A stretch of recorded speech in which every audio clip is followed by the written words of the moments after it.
போராடுகிற அந்த வீரிய மனப்பான்மையோடும் களத்தில் போராடி கொண்டிருக்கிறது.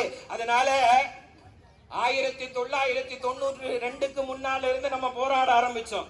முஸ்லிம்களே, 1992க்கு முன்னால இருந்தே நம்ம போராட ஆரம்பிச்சோம். 92க்கு பின்னால் பாபரி மஸ்ஜிதுக்காக வேண்டி போராட ஆரம்பிச்சோம். நம்முடைய போராட்டம் தொடர்ந்து கொண்டே இருக்கிறது. 92, 2002, 2012, 2022, சரி 2032, 42லயாவது நம்ம போராடாம இருந்துருவோமா அப்படிங்கிற எந்த நம்பிக்கையுமே நமக்கு இல்ல.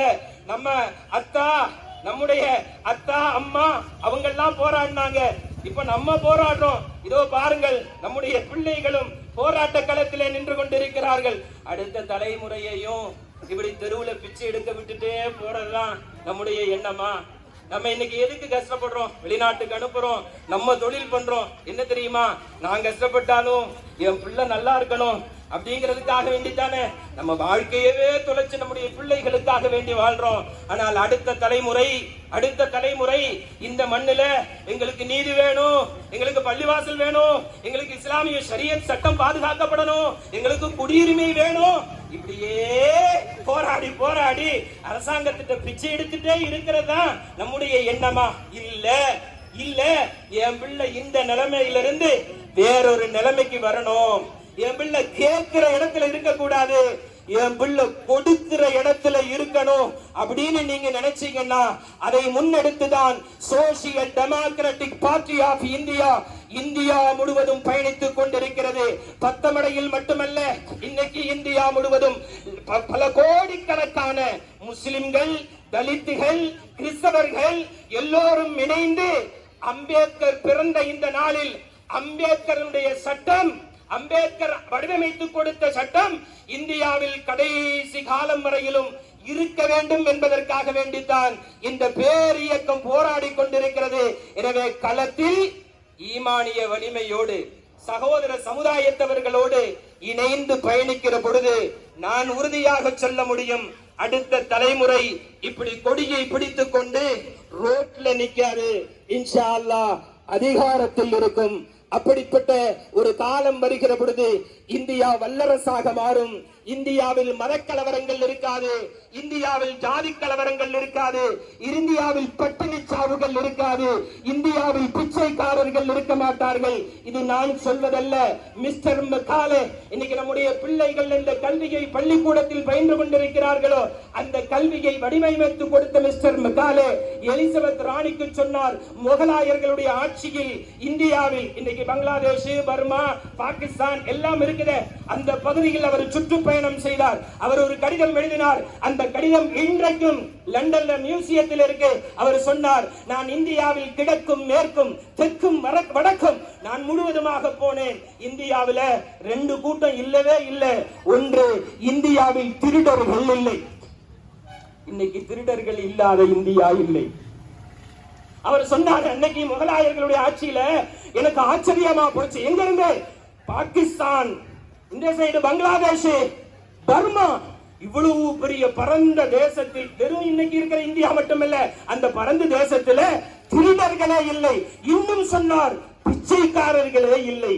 உலகத்தில் ஜிடிபியில இன்னைக்கு பொய்யான ஜிடிபியை பாசிசம் வெளியிட்டுக் கொண்டிருக்கிறது. பொருளாதாரத்தில் முதல் நிலை நாடாக தொடர்ந்து இந்தியாவும் சைனாவும் மட்டுமே இருந்த அந்த வரலாறை இன்ஷா அல்லாஹ் இந்தியாவில் திரும்ப கொண்டு வருகிற ஒரு காலம் வரும். அது எஸ்டிபிஐ ஆட்சியின் கீழ் அந்த பொருளாதார காலம் வரும் இன்ஷா அல்லாஹ். கடைசியா ஒன்ன சொல்லி முடிக்கிறேன். பாபருக்கு இடமே இல்லாமலா ராமர் கோயிலை இடிச்சு பள்ளிவாசல் கட்டினாரு? இன்னைக்கு அயோத்திக்கு போனவங்களுக்கு தெரியும், அயோத்தியில ஏக்கர் கணக்கான நிலம் இன்னைக்கும் இருக்குது. சரையூ நதி ஓடிக்கொண்டிருக்கிறதே, அதெல்லாம் போய் பார்க்கணும். இங்கிருந்து இந்த பாபரு கோயிலை இடிச்சிட்டு அல்லாஹ் கோயிலை கட்டிட்டாராம் அப்படின்னு அவர் சொன்னதை அப்படியே கேட்டுட்டு இருக்க கூடாது.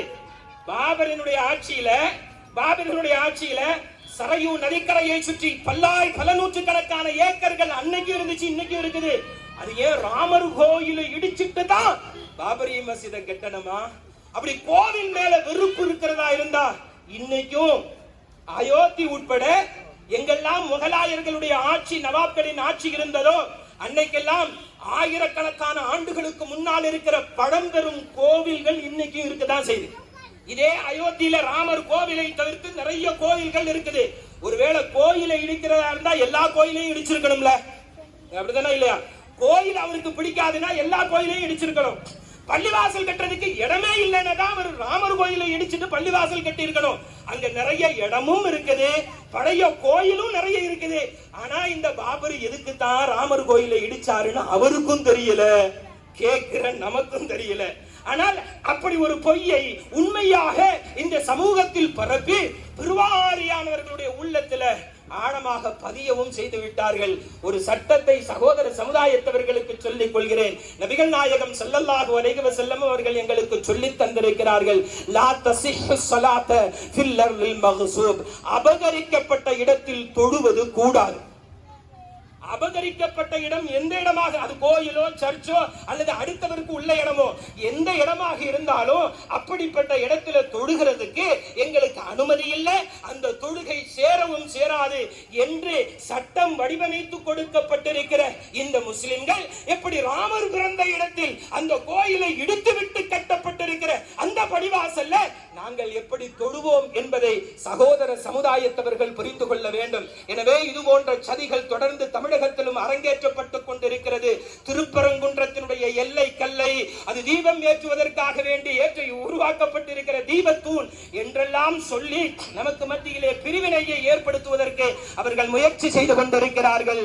டிசம்பர் 6 என்பது பிரிவினைவாதத்தின் தினமல்ல, அது தேசத்தின் ஒற்றுமையின் தினமாக social democratic party of India அடுத்தடுத்த காலங்களில் தேசத்தை வலிமைப்படுத்துவதற்காக அனைத்து சமூகத்தையும் ஒருங்கிணைத்த போராட்டங்களை இன்ஷா அல்லாஹ் தொடர்ந்து நடத்தும்.